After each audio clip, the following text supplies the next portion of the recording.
इस कहानी में हमें दिखाया जाता है कि एक जहरीला वायरस फैलने की वजह से पूरी दुनिया के सभी इंसान ज़ॉम्बी में बदल चुके हैं। लेकिन ये कोई आम ज़ॉम्बी नहीं, बल्कि ये इतने तेज हैं कि दौड़ते हुए हवाई जहाज को भी पकड़ सकते हैं। कुछ तो इतने चालाक हैं कि इंसानों से भी हटकर सोच सकते हैं, और कुछ ज़ॉम्बी कई किलोमीटर दूर अपने टारगेट को सूंघने की ताकत से ढूंढ सकते हैं।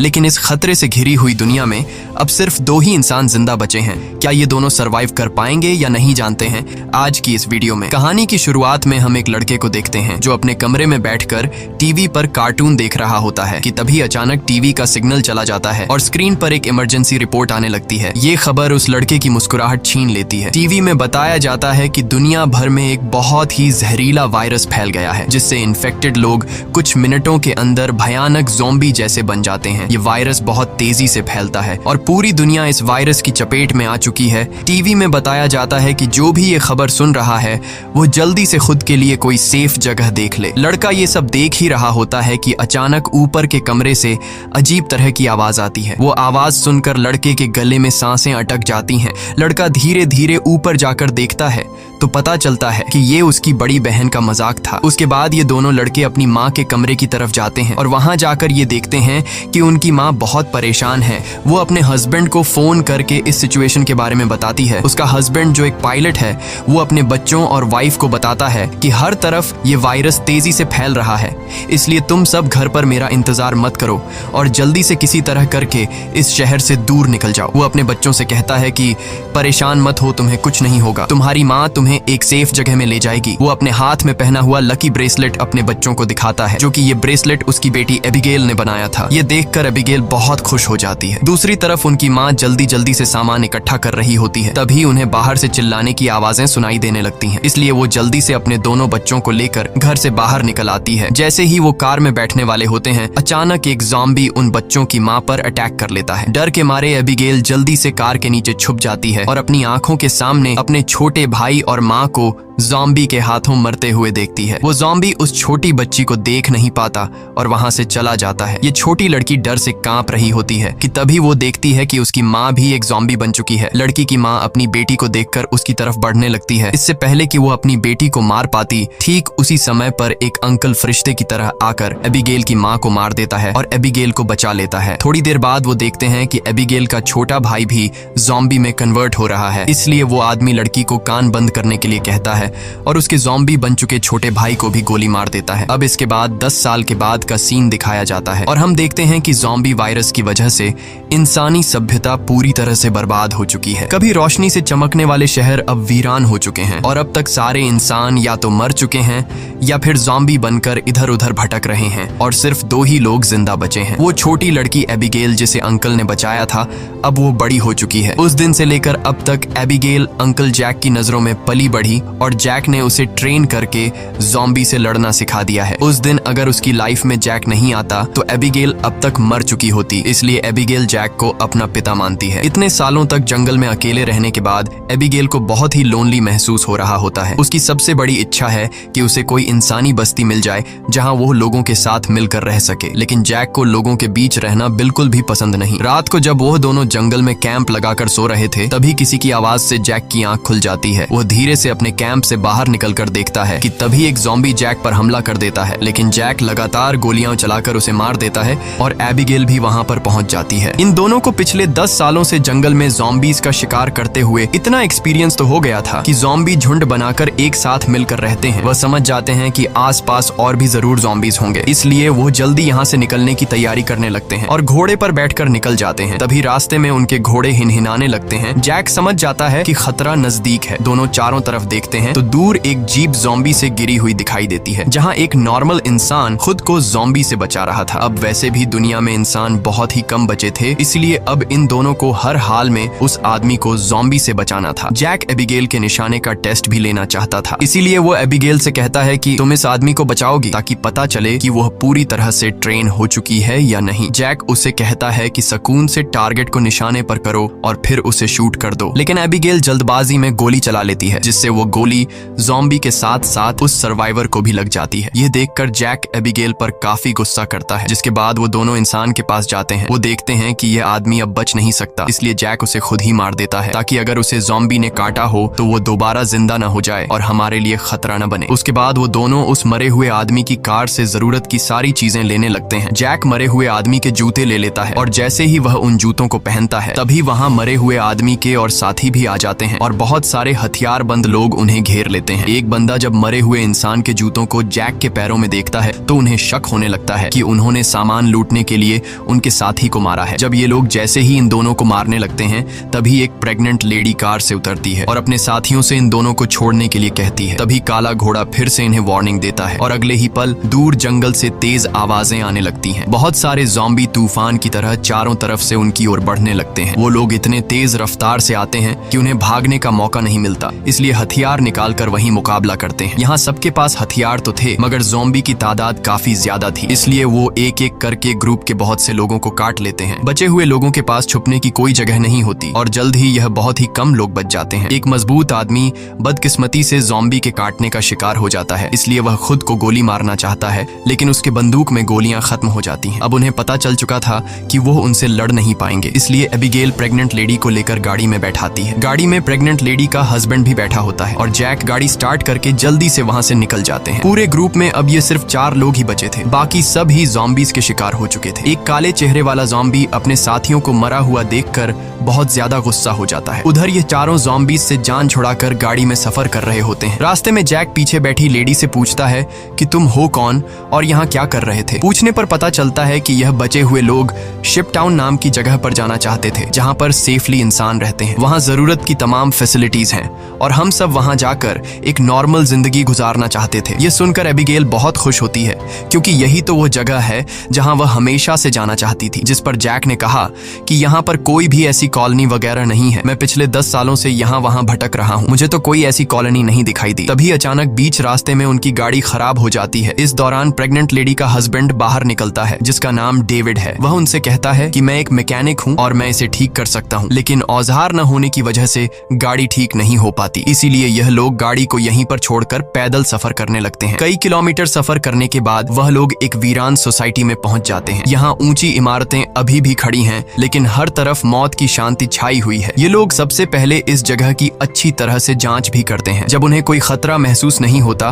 तो यह लोग रात यहाँ गुजारने का फैसला करते हैं। रात को वह लोग आग जलाकर खाना पकाते हैं। एबिगेल शिप टाउन नाम के उस जगह पर जाने के लिए बहुत बेताब थी। वह उस प्रेग्नेंट औरत से उस जगह के बारे में बातचीत करने लगती है। प्रेग्नेंट औरत उससे बताती है कि हमारा पहले से उस शिप टाउन में रहने वाले लोगों के साथ रेडियो पर कांटेक्ट हो चुका है। वह एक बहुत ही खूबसूरत जगह है जहां हम आजादी से रह सकते हैं। ये बातें सुनकर एबिगेल की आंखों में चमक उठी। दूसरी तरफ जैक बाहर चारों ओर जाल बिछा देता है ताकि अगर वह लोग सो भी जाए तो खतरा करीब होने पर फौरन पता चले। जैक अंदर आकर एक मैप निकालता है और सबको समझाता है कि वो मेगन और डेविड को कुछ दूर तक पहुंचाएगा और उसके बाद दोनों अलग अलग रास्ते पर चले जाएंगे। लेकिन एबिगेल जैक के इस फैसले से खुश नहीं थी। वह जैक के पास जाकर उससे बहस करती है कि डेविड अपनी प्रेग्नेंट वाइफ को उस जगह तक सेफली नहीं पहुंचा पाएगा, इसलिए हमें उनके साथ चलना चाहिए। जैक कहता है हमें समझदारी से काम लेना चाहिए। देखो, जहां लोग ज्यादा होते हैं वहां पर खतरा भी ज्यादा होता है। लेकिन एबिगेल जैक के इस फैसले से नाराज होकर चली जाती है। हालांकि दोनों को ये नहीं पता होता कि वह काले चेहरे वाला ज़ॉम्बी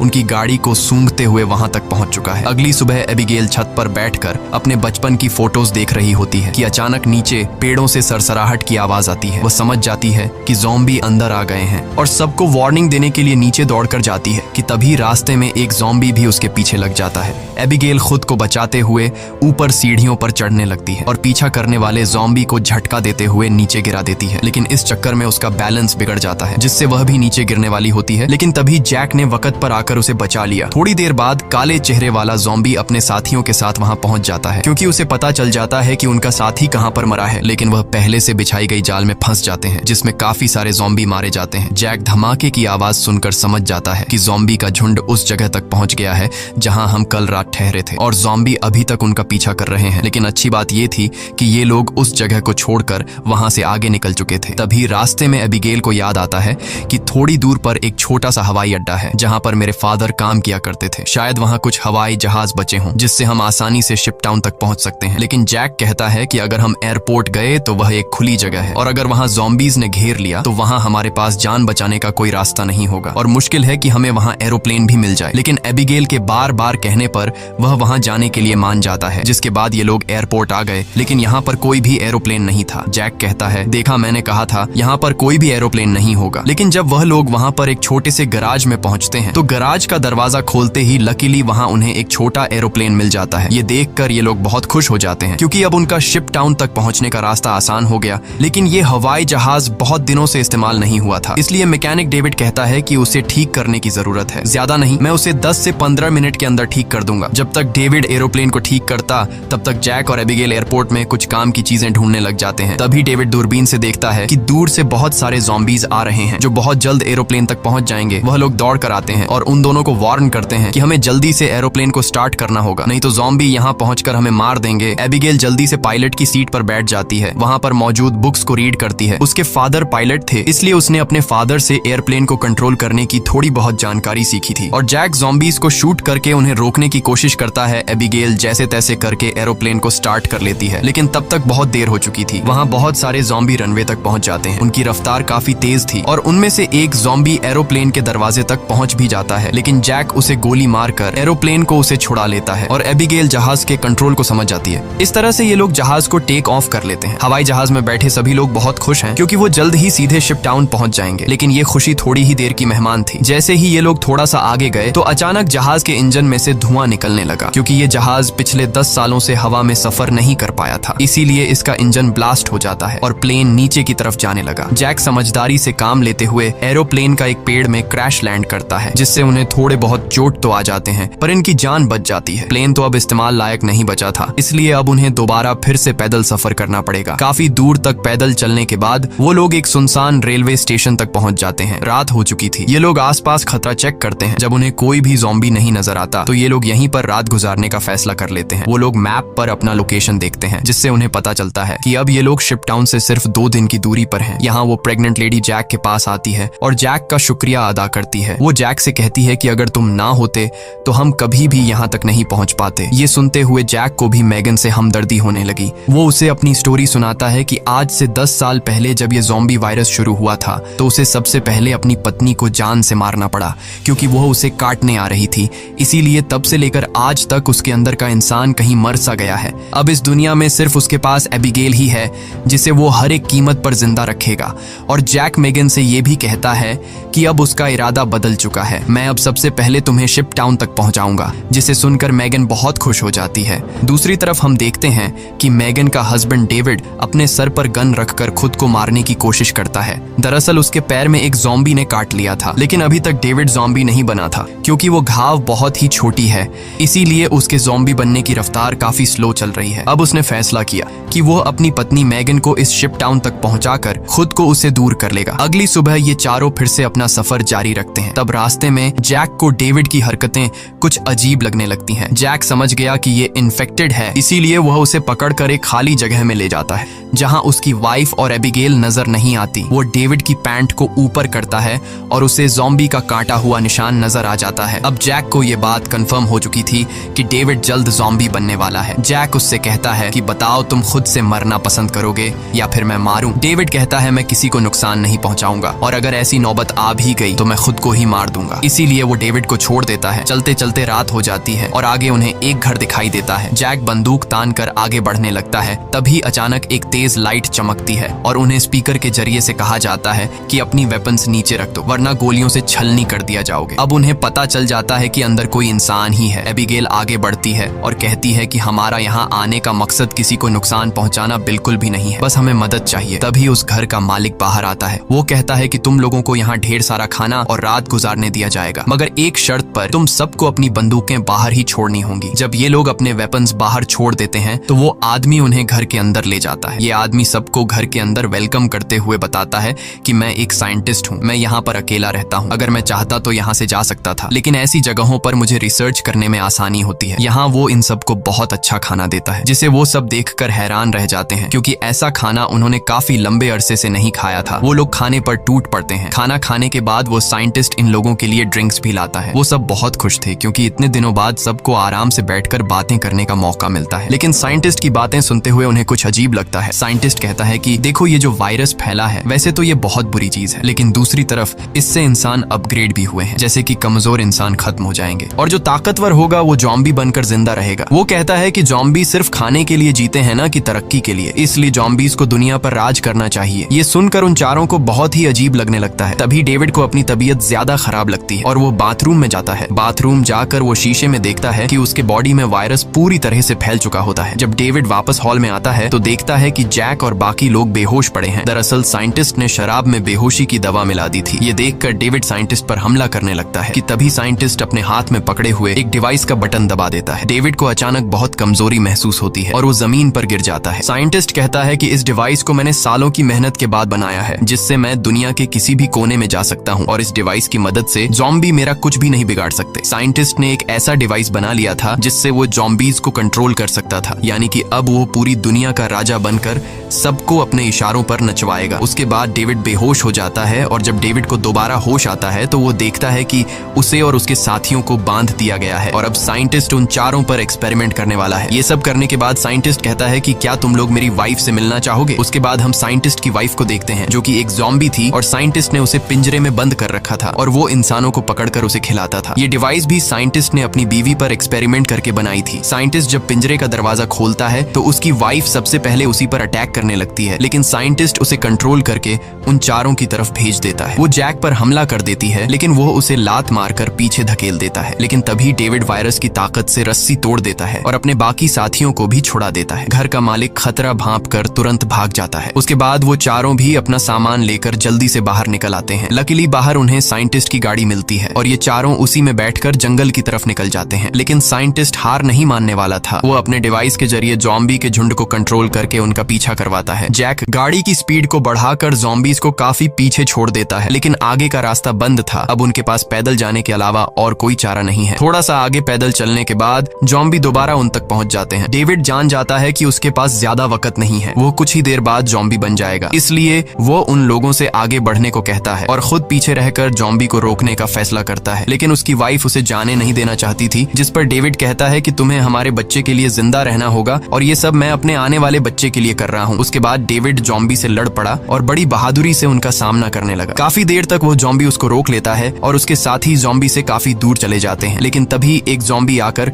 डेविड को मार देता है। जैक मेगन को गोद में लेकर आगे की तरफ बढ़ता है और फाइनली ये लोग उस जगह तक पहुंच जाते हैं जहां पर इंसानों की बस्ती थी। एबिगेल मदद मांगने के लिए चिल्लाने लगती है क्योंकि उनके पीछे बहुत सारे ज़ॉम्बी थे। ऊपर टावर पर बैठे 2 पहरेदारों ने उन्हें देख लिया और वो अब स्नाइपर से ज़ॉम्बीज को शूट करके उन्हें कवर देने लगे। जल्द ही उन लोगों के लिए एक बोट भी भेजी जाती है और ये तीनों उस बोट में बैठकर शिप टाउन के अंदर पहुंच जाते हैं। काले चेहरे वाला ज़ॉम्बी अपने साथियों को आगे बढ़ने से रोकता है क्योंकि आगे पानी का रास्ता है और वह उसे पार नहीं कर सकते थे। दूसरी तरफ मेगन की डिलीवरी होने वाली थी और उसे तुरंत इलाज की जरूरत थी। अच्छी बात यह है कि यहाँ डॉक्टर और हॉस्पिटल की फैसिलिटी भी मौजूद थी। अगली सुबह हम देखते हैं कि इस जगह को कई बड़े जहाजों से जोड़कर एक टाउन बनाया गया है जिसके चारों तरफ पानी है। जैक एबिगेल से कहता है कि अब हमें यहाँ से जाना चाहिए, लेकिन एबिगेल ने यहीं रहने का फैसला कर लिया है। उसे लोगों के बीच रहने में बहुत मजा आ रहा है। इसी बात पर दोनों में बहुत झगड़ा होता है। तभी एक डॉक्टर आती है और बताती है कि मेगन ने एक बेटी को जन्म दिया है, लेकिन खून ज्यादा बहने की वजह से वो शायद ज्यादा दिन नहीं जी पाएगी। ये सुनकर जैक का मन उदास हो जाता है। वह जल्दी से हॉस्पिटल के कमरे में जाता है। मेगन बहुत कमजोर हो चुकी है और वह अपनी बेटी को जैक के हवाले करना चाहती है और वह चाहती है कि वह भी एबिगेल की तरह बड़ी हो। जैक को अपनी मरी हुई वाइफ की याद आती है और मेगन की बेटी को अपने पास रखने के लिए तैयार हो जाता है। इधर एबिगेल एक हैंडसम लड़के के साथ एंजॉय कर रही होती है। उसने कभी सोचा भी नहीं था कि इतने सारे लोग एक साथ बैठकर शराब पी सकते हैं और खूबसूरत संगीत पर जमकर नाच गा सकते हैं, इसलिए उसका यहीं रुकने का इरादा और भी पक्का हो जाता है। थोड़ी देर बाद एबिगेल उस हैंडसम लड़के को चुपके से एक कैबिन में जाते हुए देख लेती है। उसे देखकर वह भी अंदर चली जाती है। वहां पहुंचकर वह देखती है कि ये कैबिन पूरी तरह से तारों और बमों से भरा हुआ है। वहां एक वायरलेस स्विच भी लटका हुआ होता है। जैसे ही वह उस स्विच को टच करती है तभी वह लड़का भाग कर आता है और बताता है कि उन्होंने शिप टाउन के नीचे बम लगाए हैं। अगर कभी ये जगह खतरे में पड़ती है तो लोग उस रास्ते से भाग जाएंगे और बाहर से इस जगह को उड़ा देंगे। लेकिन दोनों को बिल्कुल भी अंदाजा नहीं होता कि ये दिन इतनी जल्दी आ जाएगा। वह साइंटिस्ट गुस्से में वहां तक भी पहुंच जाता है। वह देखता है कि इन लोगों ने बहुत सारे ज़ॉम्बीज को मार दिया है जिनके सहारे वह इस दुनिया पर राज करना चाहता है। वह अपने कंट्रोल डिवाइस के जरिए उस काले चेहरे वाले ज़ॉम्बी राजा को अपने कंट्रोल में कर लेता है। साइंटिस्ट की मदद मिलने के बाद शिप टाउन के नीचे का पानी अब उन्हें नहीं बचा सकता था। बहुत सारे ज़ॉम्बी पानी के नीचे से उन शिप्स पर पहुंच जाते हैं और लोगों पर अचानक अटैक कर लेते हैं, जिनमें से बहुत से लोग मारे जाते हैं। लोगों के बीच हलचल मच जाती है। है। इधर जैक को भी इस बात का पता चल जाता है कि ज़ॉम्बीज़ ने अटैक कर लिया है। जैक को एबिगेल की चिंता होने लगती है और वह उसे ढूंढने लग जाता है। वह ज़ॉम्बीज़ को मारते हुए आगे बढ़ता है और आखिरकार वह एबिगेल को ढूंढ लेता है। दूसरी तरफ सन की साइंटिस्ट भी शिप पर पहुंच जाता है और एबिगेल को पंच मारकर नीचे गिरा देता है। ये देखकर जैक गुस्से में आकर साइंटिस्ट की तरफ दौड़ने लगता है कि तभी एक ज़ॉम्बी बीच में आकर उसे धक्का देकर नीचे टैंक में फेंक देता है और वहां वह साइंटिस्ट भी पहुंच जाता है और जैक से बदला लेना चाहता है। वह जैक को लात मारकर गिरा देता है, लेकिन जैक को पता था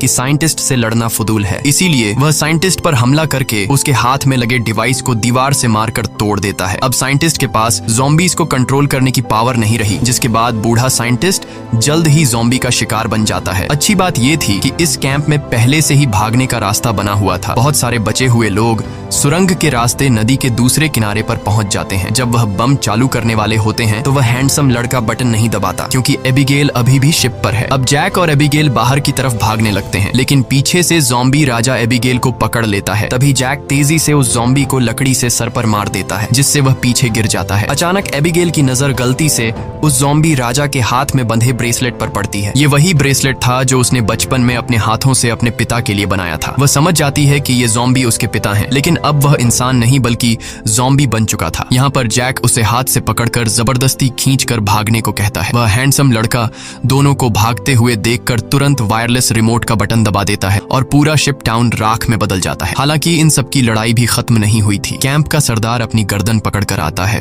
क्योंकि लड़ाई में उसे ज़ॉम्बी ने काट लिया था। वायरस के फैलने से पहले ही काले चेहरे वाले ज़ॉम्बी ने उस पर हमला कर दिया। हैरानी की बात यह थी कि ज़ॉम्बी राजा भी धमाके में बच गया था। जैक तुरंत दौड़कर उस ज़ॉम्बी राजा से लड़ने लग जाता है, लेकिन जैक ज़ॉम्बी राजा के सामने कमजोर पड़ रहा था। इसीलिए एबिगेल जमीन से बंदूक उठाती है और ये जानते हुए भी कि सामने खड़ा ज़ॉम्बी राजा उसका पिता है, लेकिन वह उसे पालने पोसने वाले जैक को मार रहा था। इसलिए एबिगेल बिना सोचे समझे उस काले चेहरे वाले ज़ॉम्बी राजा को गोली मार देती है, क्योंकि अगर वह उसे गोली नहीं मारती तो वो ज़ॉम्बी राजा वहां पर मौजूद सब लोगों को मार देता। उसके बाद जैक और एबिगेल गले लगते हैं और अब जैक, एबिगेल और बचे हुए लोग दूर समुद्र में एक सुनसान द्वीप की तरफ देखते हैं और वहीं एक नई इंसानी बस्ती बसाने का फैसला करते हैं। इसी के साथ ये कहानी खत्म हो जाती है। अगर वीडियो आपको अच्छी लगी हो तो हमारे चैनल को सब्सक्राइब और वीडियो को लाइक जरूर कीजिएगा।